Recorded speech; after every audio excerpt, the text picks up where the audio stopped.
I was at a professional networking mixer last week, watching a woman navigate the room with a kind of quiet, genuine grace that felt almost out of place. She was the glue, the person who remembers the intern's name, who listens without checking her phone, and who offers a sincere smile in a room full of forced grins. She felt like a rare pocket of oxygen in a space thick with ego and smog. But then I watched a man approach her. Within 3 minutes, the dynamic shifted. He wasn't just talking, he was looming. He interrupted her twice, dismissed her insights with a condescending, "You're just being emotional," and by the time he walked away, he looked energized while she looked diminished. It was fascinating in a dark, clinical way. He hadn't hit her, he hadn't even yelled, but he had systematically treated her kindness as an invitation to hunt. He saw her softness not as a virtue, but as a structural weakness he could exploit to feel powerful. It reminded me of that brutal, lucid realization. It's becoming a risk to be a good person in a world where everyone is trying to screw each other over. We've been taught that integrity and empathy are the goals of a civilized society. But watching her stand there, quietly adjusting what I can only describe as an invisible bulletproof vest before moving to the next conversation, I realized we've reached a bizarre turning point. In this modern jungle, being a person of character, especially if you're a woman, is no longer just a lifestyle choice. It has become the equivalent of walking onto a literal minefield wearing a pink tutu. The most chilling part isn't the predators themselves, it's how the rest of the room just kept sipping their drinks, treating the social violence as if it were as natural as the weather. It forces a question we usually try to avoid. In a world where dominance is the only currency people respect, is being good actually a form of resistance, or have we just made ourselves the easiest targets in the game? Welcome to the deep dive.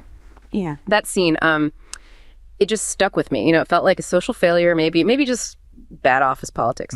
But the more I thought about it and the more I started digging into the research we have lined up for today, the more I realized that the business setting was just a costume. The undercurrents were entirely biological. It's a haunting image, isn't it? That phrase, the minefield in a pink tutu. But you're so right. To really get what happened in that room, we have to stop looking at it as a networking event. Right. We have to strip away the suits, the cocktails, all the polite nodding, and look at the raw evolutionary machinery that's working underneath it all. I mean, our mission for this deep dive is to do exactly that, to peel back that civilized veneer and expose the wiring that makes that dynamic not just possible, but in a way predictable. And I have to be honest, the sources we've pulled for this are, well, they're heavy. Usually we're looking at things like tech trends or bits of history. Today, we're really looking at the dark side of human nature. We've got papers on evolutionary mismatch theory, something called the male warrior hypothesis, which sounds pretty intense. It is. And parental investment theory. Plus, there are some field experiments on surveillance that genuinely kind of crack me out. It is a heavy mix, I completely agree, but it's necessary. We're essentially asking this really fundamental question: why does the human animal behave this way? Why does kindness so often feel like a liability? Yeah. And have we accidentally built a modern world that rewards the absolute worst parts of our own evolutionary history? So let's unpack this. We have to start with the hunter, the man at the mixer. When I was watching him, it didn't feel like a conversation at all. It felt like he was feeding off her. In a physiological sense, he probably was. Yeah. But to understand him, we can't just label him a jerk and move on. Yeah. We have to look at the concept of intrasexual rivalry. Okay, I've heard that term. It basically just means competition between members of the same sex, right? Like two guys fighting over a girl or two deer locking antlers. On the surface, yes, absolutely. But you have to understand the stakes of that rivalry in our ancestral past. I mean, in modern society, if you lose a status game, say you don't get a promotion you wanted, you still get to go home, you watch Netflix, you live your life, you still exist. Right. It's disappointing, but it's not the end of the world. But in the environment where our brains actually evolved, male reproductive success was highly variable. This is a really crucial concept to get. Variable in what way? It was often a winner-take-all scenario. We have genetic data that strongly suggests that throughout history, a relatively small number of men fathered a very large percentage of the children. Wow. And conversely, a huge number of men had zero descendants. None. Their genetic line just stopped. Whoa. Okay, so for a man in the Paleolithic era, losing a status dispute wasn't just embarrassing. It was basically genetic erasure. Exactly. It was an existential threat. If you were low status, you were essentially invisible to the reproductive pool. So this created an incredibly intense evolutionary pressure for dominance, the drive to be on top, to win the argument, to dominate the interaction. It isn't just an ego trip. It's deeper than that. It's a survival mechanism that's screaming deep down, if I am not the victor here, I am nothing. That puts the guy at the mixer in a completely different light. He's not just being rude, he's acting out a script that says, dominate or die. Precisely. And this links directly to one of the most fascinating and frankly disturbing frameworks in our stack today, the male warrior hypothesis. I saw this in the notes. It sounds like the title of an action movie, but I have a feeling it's not that fun. What is it? It posits that male psychology was profoundly shaped by intergroup conflict. So in ancestral times, men didn't just compete as individuals, they formed coalitions, bands of brothers. Right. And these groups would raid other groups to acquire resources or territory or mates. So are we talking about gang warfare as a fundamental driver of evolution? Effectively, yes. That's a good way to put it. The hypothesis suggests that men evolved these very specific psychological mechanisms for coalitional aggression. The ability to band together, to dehumanize the outsider, and use dominance to secure resources was a highly effective strategy for genetic success. So if your group was the nice group, you were wiped out. If your coalition was softer than the one next door, you didn't just lose the fight, you lost your future. This created what was essentially an arms race of aggression. Wow. As groups got larger, the need for tighter, more aggressive coalitions just grew and grew. And this has left a psychological footprint. It predisposes men, statistically more than women, to view social interactions through a lens of us versus them, or dominant versus submissive. This helps explain the looming behavior. He wasn't trying to connect with the woman, he was establishing his rank. But there's a chemical engine driving all this too, isn't there? We can't really talk about this without talking about testosterone. We can't, but we need to be really careful not to fall into that pop science trap of just saying testosterone equals rage. It's much more nuanced than that. We should talk about the challenge hypothesis. Okay, lay it out for me. How does that work? The challenge hypothesis suggests that testosterone or T levels aren't just a flat line. They're responsive. They rise specifically during moments of challenge or competition. It's like a biological battle mode. So when that man walked up to the woman at the mixer, viewing her, probably unconsciously, as a challenge to his intellect or his status, his T levels likely spiked to prepare him for the contest. So his body is literally juicing him up for a fight, even though he's just holding a martini. Yes. And here's where it gets really interesting and kind of scary. There's a phenomenon often called the winner effect. If he wins the interaction, if he successfully interrupts her, shuts her down, makes her look small, that victory reinforces the testosterone spike. It keeps that high level going. So it's a reward loop. It's a powerful drug. And the research shows that when you artificially apply testosterone to men, their self-perception actually shifts. They perceive themselves as physically larger, more formidable, and more dominant than they actually are. So when I said he looked energized after dragging her down, he literally felt bigger. It's almost certain. He dominates the interaction. His T spikes. He feels a physiological high. He feels like a giant. It's a self-reinforcing loop. His own biology just gave him a massive thumbs up for a behavior that was socially destructive. But hold on a second. If this is all just our nature, then why aren't we all constantly fighting? I mean, in a hunter-gatherer tribe, wouldn't people eventually just tell that guy to shut up? That is the critical disconnect. That is the tragedy of the modern workplace, of the modern world. We have a source here on hunter-gatherer societies, and it points out this massive contradiction. Simple hunter-gatherer groups were often fiercely egalitarian. Egalitarian? I thought you just said they were all male warriors. They were warriors externally against other groups, but internally, within their own tribe, they had powerful mechanisms to stop tyranny. They used what anthropologists call leveling mechanisms. Leveling mechanisms? What does that mean? Like what? Ridicule, ostracism, exile. If a man in the tribe became too self-aggrandizing, too looming, too dominant, the rest of the group would gang up on him. Oh, wow. They would mock him. They would refuse to share meat with him. In extreme cases, they might even kill him if he became a tyrant. They knew that an unchecked ego was dangerous to the tribe's internal cohesion. So 20,000 years ago, the village would have checked this guy. They would have just laughed at his posturing until he sat down and humbled himself. Exactly. But in a modern corporate hierarchy, we don't have leveling mechanisms. We have promotion tracks. Right. We have quarterly bonuses for assertiveness. The very behavior that would have gotten him kicked out of the tribe in the Paleolithic era often gets him a corner office today. That is a genuinely terrifying thought. He is running on this ancient drive for dominance, that dominant software, but the firewall that used to keep it in check is just, it's gone. And the woman at the mixer, she is the casualty of that glitch. That brings me to the next part of this, because if the mixer was bad, what happens when that dynamic follows you home? I want to pivot now to the second narrative framework we have. It was a thread I found online about a woman named Elodie.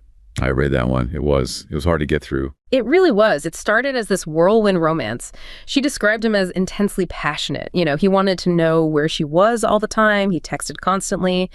And at first, it felt like love. But then slowly, that passion turned into policing. Why are you wearing that? Why did you talk to that guy? It was control disguised as care. This is where we have to shift from social dominance to reproductive dominance. We have to look at what we're calling the economics of exploitation. And that really starts with parental investment theory. This is the theory that basically explains why the sexes behave differently based on what they're bringing to the biological table, right? Correct. It all comes down to the cold, hard math of biology. Let's just look at the asymmetry. A woman has a fixed supply of over about 400 in a lifetime. If she conceives, she faces 9 months of gestation, the huge metabolic costs of building a human, the physical risks of childbirth, and then months or even years of lactation. That is a massive, massive investment. It's high risk, high cost. Now look at the male side of the ledger. Men produce roughly 12 million sperm per hour.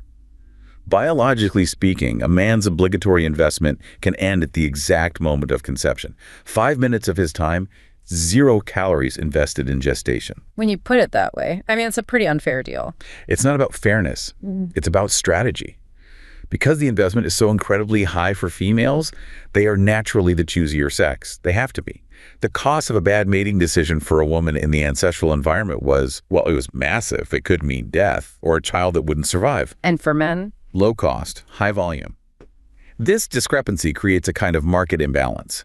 Males must compete for access to those high-value female investments. And this competition creates what evolutionary biologists call sexual conflict. Now, I want to be clear here. When you say conflict, you don't just mean arguing about who does the dishes. No, not at all. In this context, sexual conflict is a specific evolutionary term. It describes a tug-of-war where the optimal strategy for one sex actively hurts the fitness of the other. It leads to an arms race. We call it chase-away selection. An arms race? Yes. Males evolve a trait to bypass female resistance, and in response, females evolve further resistance to regain control. It's a perpetual cycle. Our sources had some really brutal examples from nature to illustrate this. The one that stuck with me, I almost wish I hadn't read it, was the bed bugs. It's the stuff of nightmares, but it illustrates the point perfectly. It's called traumatic insemination. The male bedbug doesn't even bother using the female's reproductive tract. He has evolved this needle-like organ to pierce the female's abdomen directly and inject sperm right into her body cavity. That is just horrific. It completely bypasses her choice. It does. It physically harms her. It shortens her lifespan. But for the male, it's an effective strategy to bypass her defenses. Or you could look at water striders. The males have evolved these grasping devices, they're essentially handcuffs, to hold on to females who are actively trying to shake them off. Mating at a cost to the female, that's the phrase I saw in the notes. It is the absolute core of the issue. Now bring this logic back to Elodie and the looming man from the mixer. Obviously humans aren't bedbugs. But the underlying logic of sexual coercion is the same. It is a strategy designed to bypass female choice. So when Elodie's partner is isolating her, checking her phone, accusing her of cheating, that's the human version of the water strider's grasping device. Yes. In our field, we call it mate guarding. And to understand the jealousy that drives it, you have to understand paternity uncertainty. Walk me through that. It's very simple, really. A woman always knows the baby is hers. It comes out of her body. But for millions of years of our evolution, a man could never be 100% sure. There was always a statistical probability that he was investing his resources, his food, his protection in another man's genetic line. So there's this deep-seated evolutionary anxiety, a constant background hum of, is that my kid? Exactly. And that anxiety drove the evolution of jealousy and coercive control. The dark logic here is that by restricting a woman's movement, by cutting off her social contacts, by knowing where she is every second, the male is trying to ensure paternity certainty. He is guarding his resource. God, when you put it that way, resource guarding, it sounds like we're talking about cattle or a stash of gold. It's incredibly dehumanizing. From a purely cold evolutionary standpoint, that is how the strategy operates. And this is where the tragedy lies for people like Elodie. We often romanticize this kind of behavior, especially early on in a relationship. We call it passion, or he's so protective. But biologically, it's rooted in a fear of cuckoldry and a drive to control the reproductive asset. Is this just a psychological thing, or is there physiology at play here, too? Oh, it's absolutely physiological. There's something called sperm competition. Studies show that men have physiological adaptations, like adjusting their sperm count based on how much time they've spent apart from their partner. You're kidding. Not at all. If a couple has been separated for a while, the male's biology essentially assumes infidelity is a risk and ramps up sperm production to outcompete any potential rivals. That is wild. The body is assuming she might cheat, so it prepares for a microscopic war inside her. That's one way to look at it, yes. The biology assumes the woman might stray, so the psychology ramps up the control to try and prevent it. So going back to the intro, when I said it's a risk to be a good person, if you are a woman like the one at the mixer who's open and kind and engaging, that openness is misread. Precisely. To the evolutionary algorithm of a coercive male, kindness or softness looks like a lack of defense. It looks like an opportunity to apply that grasping device, to override her choice. Her character, her goodness, becomes the very thing that signals vulnerability to his strategy of exploitation. That is just heavy to sit with. It makes kindness feel actively dangerous. But it gets worse, doesn't it? Because in the story about the mixer, the part that really froze my blood wasn't the guy. It was the room. It was the fact that nobody did anything. The bystanders. Right. And this brings us to the third story in our stack. It's about a subway station in Paris, Châtelet-Le-Hall. It's rush hour. A student is being harassed by a well-dressed, middle-aged man. He's aggressive, he's explicit, and hundreds of people are walking by. They just look at their phones, they look away. It's like a total paralysis. And this brings us to the third failure, the failure of the village. This is the absolute heart of evolutionary mismatch. We mentioned mismatch earlier with the corporate hierarchy, but can you define it clearly for us here? Of course. Evolutionary mismatch is what happens when our Stone Age brains, which evolved for a very specific context, try to operate in a space-age environment. Traits that were once adaptive become maladaptive. Or they simply fail to fire because the triggers are all wrong. Okay, so how does this apply to the subway? Why didn't anyone help her? Think about the eyes of the tribe. For 99% of human history, we lived in small groups, maybe 50 to 150 people. Everyone knew everyone. So your reputation was everything. Reputation was survival. If you acted like a predator in a small tribe, everyone knew by dinner time you'd be shunned. And conversely, if you saw someone in trouble, you helped. Why? Because that person was your cousin, or your hunting partner, or the person who makes your arrows. Altruism was enforced by the simple fact that you would see these people again tomorrow. So there was a high cost to being a bystander and a high cost to being a predator. Exactly. The feedback loop was tight, immediate. But the subway is a paradox. It is a crowd, physically, but socially, it is a vacuum. You are surrounded by strangers you will never, ever see again. So the anonymity removes the cost. The predator knows he won't be shamed because nobody knows who he is. And for the bystanders, the evolutionary trigger for altruism, which is reciprocity and reputation, is broken. We have a fascinating study here on this idea of watching eyes. Oh, I looked at this one. This is the one with the doctors, right? Yes. This is a classic example of how our brains process or fail to process surveillance. Researchers wanted to see if they could improve hand hygiene in a hospital. So they placed pictures of watching eyes, just photos of eyes, above the sinks. Because previous studies showed that even a picture of eyes makes people behave better, right? Like in a cafeteria, people will bust their own tables if there's a poster of eyes on the wall. In public spaces, yes, Yeah. that's the key. But in this study, they put the eyes in a private room used by medical students, a truly private setting. Did they wash their hands more? No, it didn't work. In that specific private setting, the artificial eyes had zero effect. Why? I thought we were hardwired to react to eyes. We are, but we aren't robots. The findings suggest we are. We're calculating. Our brains are sophisticated enough to distinguish between public monitoring and a private illusion. In a truly anonymous private situation where we know the consequences are zero, the cue fails. We need to believe we are actually being monitored by the tribe.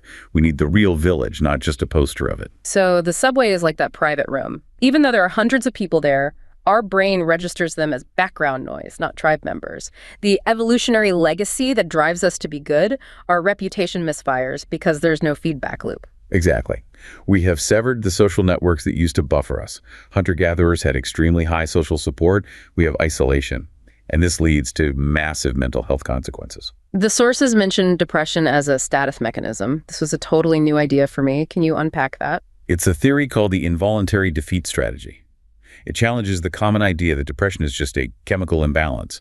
It suggests it might actually be an evolved response to losing. Losing a conflict. Yes. In a hierarchy, if you are being beaten down, like the woman at the mixer or the student on the subway continuing to fight is dangerous. If you fight a dominant male and you lose, you might get killed. So the brain has a safety switch. Okay. It induces a state of submission. You withdraw, you lower your head, your energy drops, you lose motivation. That sounds exactly like the clinical symptoms of depression. It looks exactly like depression because it is depression, according to the theory. This state evolved as a way to signal to the aggressor, I am not a threat, I surrender, please stop hurting me. It's a survival tactic. But wait, in the wild, if you submit, the fight ends, right? The dominant male gets the message and walks away. Correct. You submit, the conflict ends, you recover, and then you reintegrate into the tribe. But in the modern world, the hierarchy never ends. The looming man at the office is there every single day. The emails don't stop. The comparison on social media never stops. Right. In the modern corporate world or the anonymous city, you submit, but the pressure never lifts.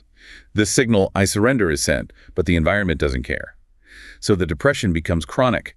It's a mechanism designed to save you from a temporary threat, but now you are trapped in a permanent loop of submission. That is incredibly bleak. It means our own safety mechanisms are now turning against us. It is bleak. Yeah. But it explains why being nice or keeping your head down can feel so utterly exhausting. You are engaging a defeat strategy that brings you no relief. So if we synthesize all of this, we have a perfect storm. We've built a world that is almost perfectly designed to exploit our own biology. Let's look at the landscape we've just painted. It's really 3 layers. Okay, so layer 1, we have men running dominant software, that male warrior hypothesis. They're trying to win a status game that doesn't have the old checks and balances. Correct. The tribe isn't there to laugh at their ego, so the ego just expands until it fills the entire room. Layer 2, we have a mating dynamic where some men are using these ancient coercive strategies, resource guarding to bypass female choice. Yes. Treating partners like assets to be secured rather than as humans to be loved. And layer 3. This is all happening in an environment, the modern city, the modern workplace, that is so anonymous, it just removes the social consequences for all the bad behavior. It removes the incentive for the good people to intervene. And that is the minefield in a pinkutu. The woman at the mixer is playing by the rules of a cooperative tribe. She is signaling high trust, high empathy. And those are traits that are absolutely vital for a species to survive long term. But the man is playing by the rules of anonymous competition. Exactly. And the tragedy is that her behavior, being the glue in the room, is exactly what we need. It's what keeps society functioning.